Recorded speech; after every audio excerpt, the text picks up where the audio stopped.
What if a single piece of copper wire could become a sparkling work of art in your window? If you're anything like me, you can never have too many spirals. In today's video, we're turning a few simple lengths of copper wire, some beads, and a little bit of creativity into this elegant spiral sun catcher.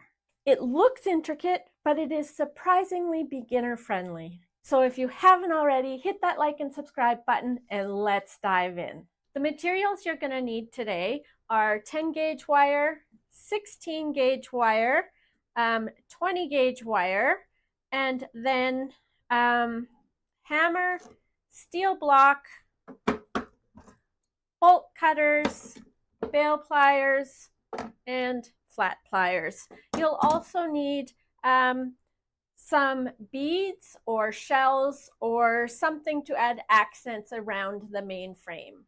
I am starting with a larger copper wire, so it's probably 70 inches or 175 centimeters. Funny, that's the measurement of my last craft. So what we're going to do is we're going to take this and fold it almost in half. One of the wires is going to be a little longer. We're almost in the middle here. And this is 10 gauge copper wire. And we're just going to take our pliers. We'll probably be using these ones. I'm going to close this a little bit more. Not too much, but a little bit like that. And then we're going to do a spiral around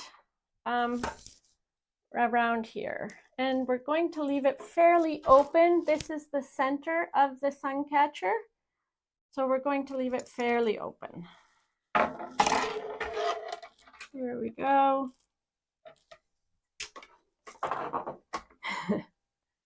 And the wire's banging on everything. In fact, right now I'm just going to use my fingers now. And we're just going to make this spiral as big as we can without it getting too floppy. Just like this. Perfect. This is going to be so cool.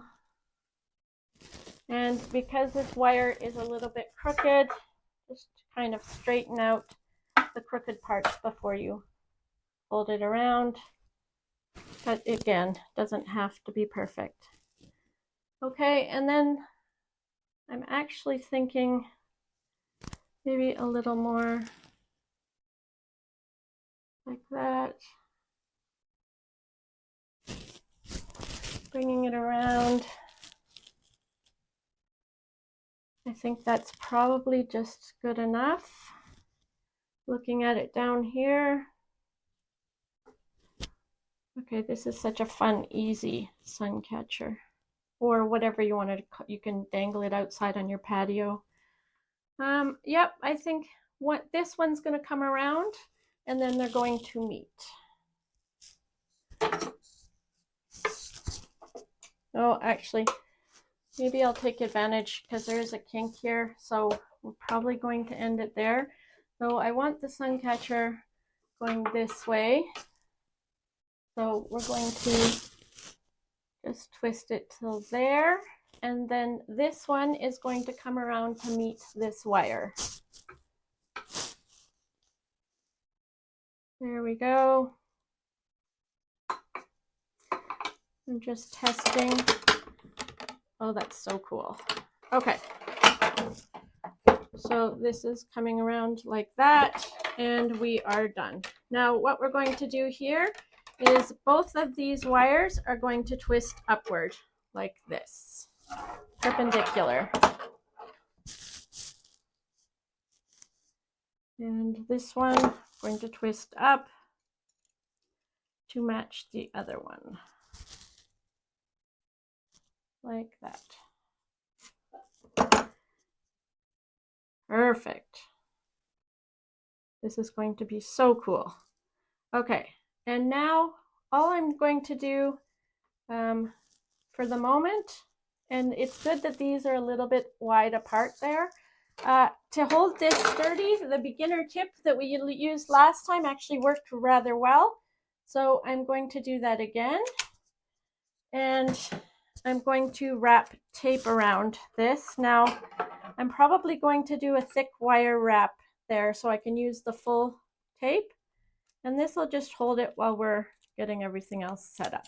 Perfect. And this is a very thick copper, so we're going to take, and we can take a moment to adjust.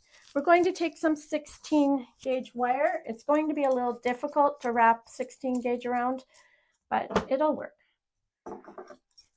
It'll just hold the piece in place better. And you're going to hide the tape with the 16 gauge wire, up and down. There we go. And then wrapping it up.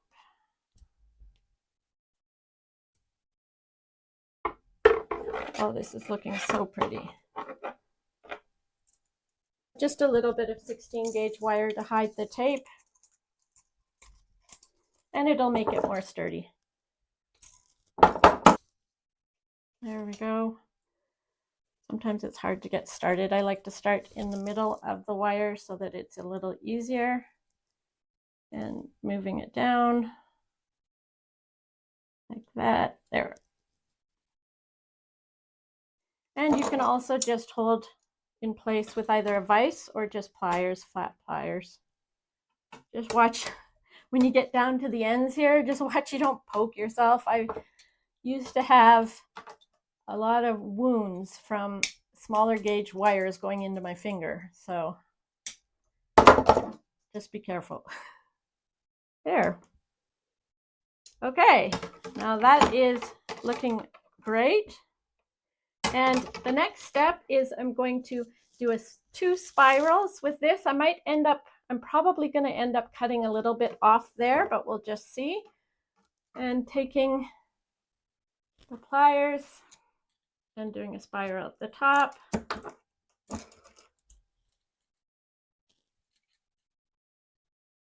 Here we go. Funky. Okay. And then with this one, I want it bigger, but not too big. So I'm going to cut off about 6 inches there.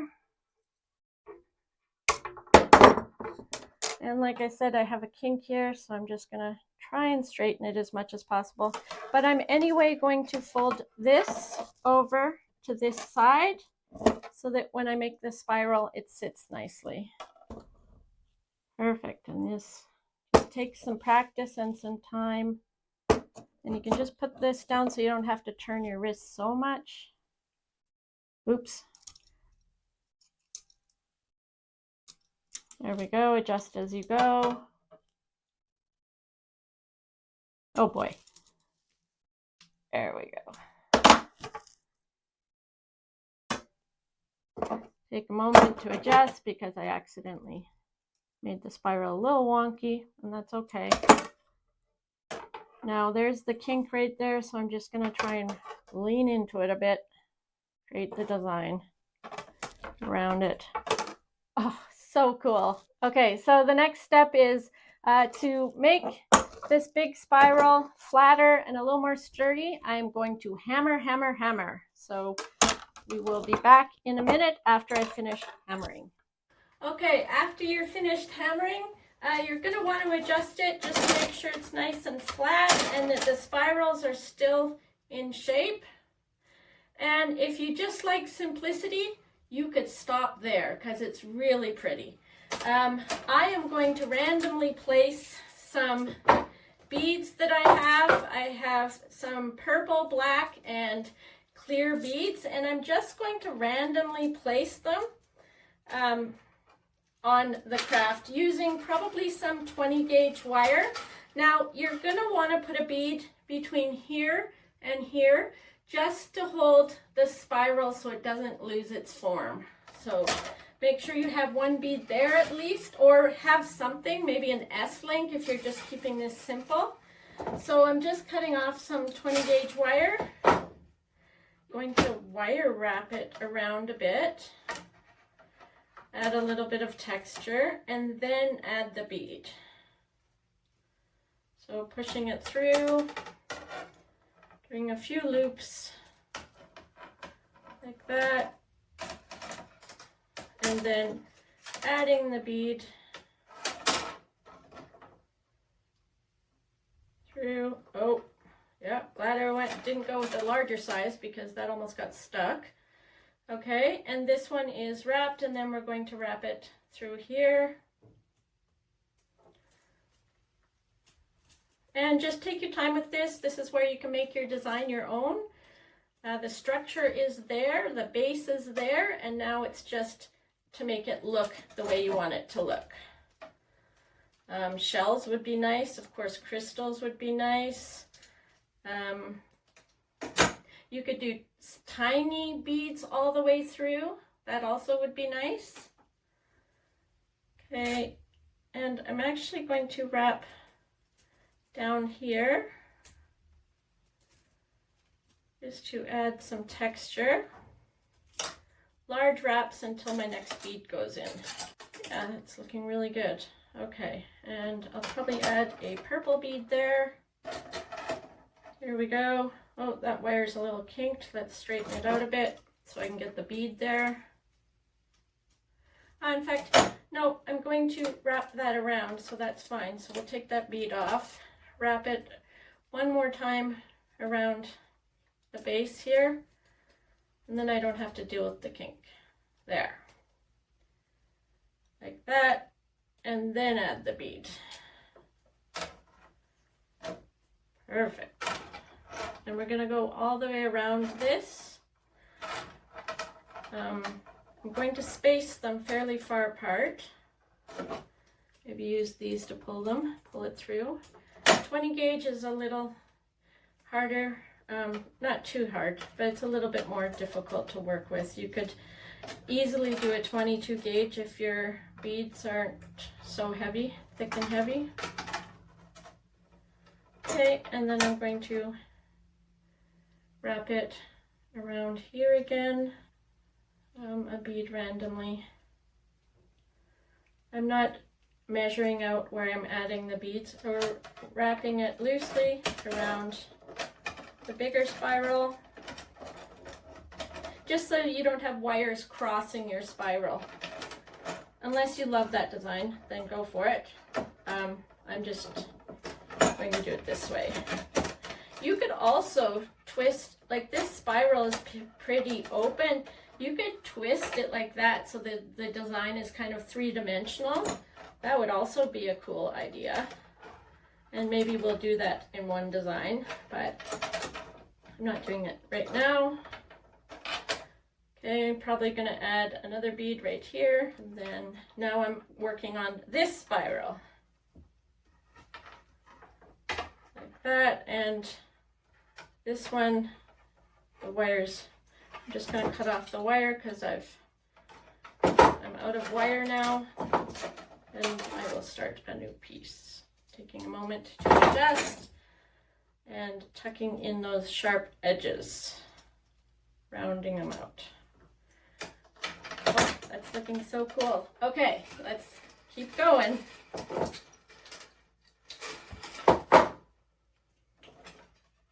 Okay, so I'm on the outside here now, so I'll just keep going on the outside.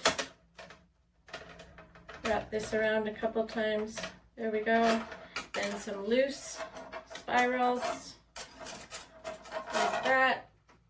Lifting it up so it doesn't make so much noise in the microphone.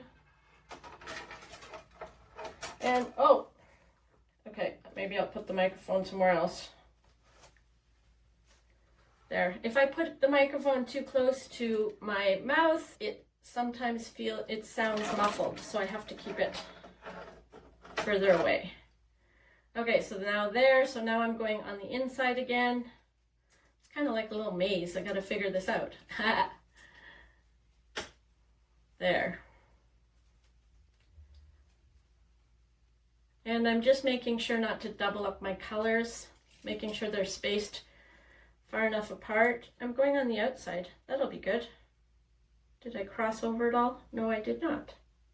It just takes time. Just looking at the design, I get very impatient with wrapping like this, which I should probably just enjoy the journey.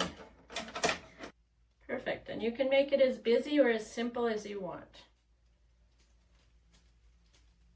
I think these are going to catch the light nicely.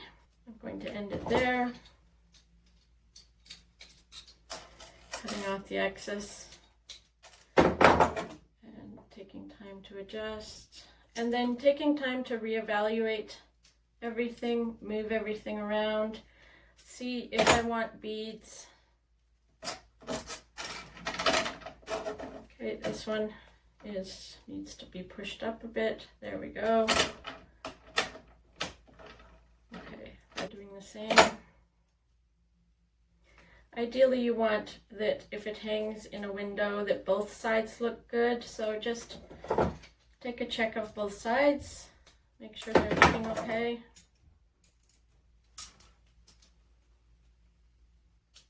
You could also hang this on your wall if you wanted to.